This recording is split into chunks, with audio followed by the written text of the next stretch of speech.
At Numerian Capital, we bring you the latest stock news each day. Please like and subscribe so we can bring these articles to you each day. Thank you. Today, November 29, 2022, steer clear of SOFI stock after latest student loan news. The student loan moratorium points to more disappointment ahead for SOFI stock. After surging earlier this month, SOFI Technologies has fallen into penny stock territory, for a good reason. The Biden administration's plans to extend the student loan moratorium points to further disappointment for this fledgling fintech. Although there's only moderate downside risk, SOFI's long-term upside potential remains limited. Investing in SOFI Technologies, Nasdaq SOFI, stock has been akin to riding a roller coaster. Time and time again, SOFI stock has surged on increased hopes, only to sink on yet another round of disappointment. That's what has played out this month, with this fintech stock reversing course in a big way, after briefly jumping back above $6 per share in mid-November. At writing, shares have fallen into penny stock territory, under $5 per share, and not due to any overreaction on Wall Street's part.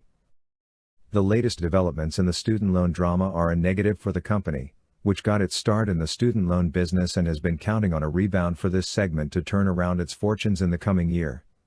However, even as SOFI has coughed back its recent gains, don't assume it's wise to buy the dip. SOFI Technologies, $4.45. SOFI stock and the latest with student loans.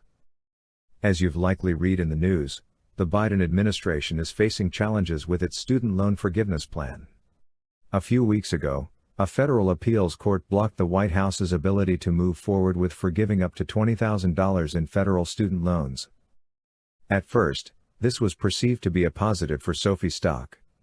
With the student loan moratorium set to expire December 31, 2022, borrowers would be forced to start making payments in 2023. This would lead many of them to seek out refinancing options, such as those offered by SOFI. However, this is no longer the case.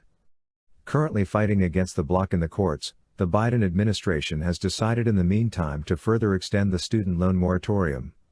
Per the new timeline, payments will resume either 60 days after the legal battle is resolved, or 60 days after June 30, whichever comes first.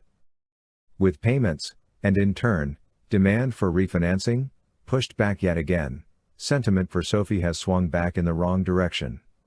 Admittedly, after this latest pullback, more downside from here may be fairly minimal. Still, that's not a good reason for making this stock a buy. Why shares could stay in a slump? The market has not only repriced SOFI stock in light of the latest student loan news.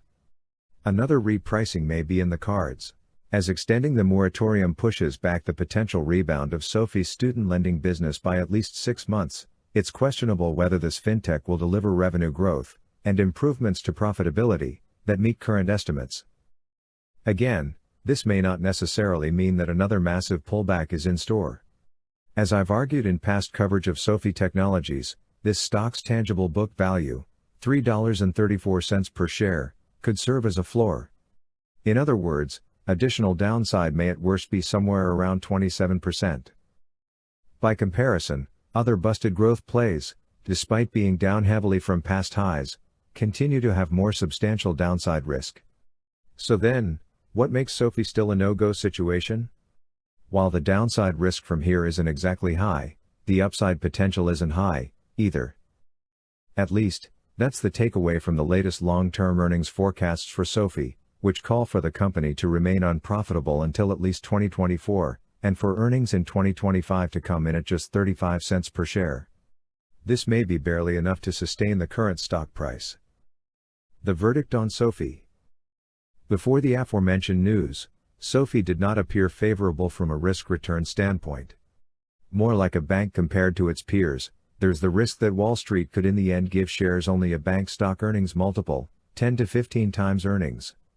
Hence, the stock 3 years out could be trading for between $3.50 and $5.25 per share. Even if SOFI manages to attain a fintech-like valuation once it hits profitability, 20 times earnings, upside may be limited to a return to high single-digit prices, around $7 per share.